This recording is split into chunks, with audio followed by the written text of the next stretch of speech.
सक्षम police times news 112 सक्षम जनतेचा आवाज। पावसाळा लांबल्यानं महाराष्ट्र शासनानं अल निनो आणि वाढत्या तापमानाच्या पार्श्वभूमीवर खबरदारी म्हणून मनमाड नगर परिषदेनं नागरिकांना पाणी बचतीचं आवाहन केलंय। सध्या शहरात 2 दिवसाआड पाणी पुरवठा सुरू असला तरी भविष्यात पाणी टंचाई निर्माण होऊ नये यासाठी नागरिकांनी नळांना तत्काळ तोट्या बसवाव्यात असे निर्देश देण्यात आले। तोटी नसलेल्या नळांमधून मोठ्या प्रमाणात पाण्याचा अपव्यय होत असल्याचं नगर परिषदेच्या निदर्शनास आलंय।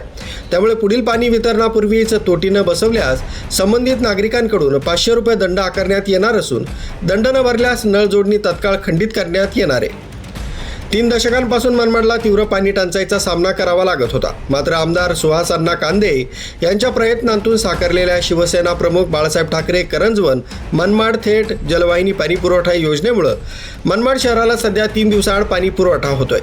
मात्र पावसाळा लांबल्यानं पाणी वाचवा आणि नगर परिषदेला सहकार्य करा असं आवाहन नगराध्यक्ष योगेश पाटील आणि मुख्याधिकारी शेषराव चौधरी यांनी केलंय। न्यूज ब्युरो, सक्षम पोलीस टाइम्स, न्यूज 112 मनमाड।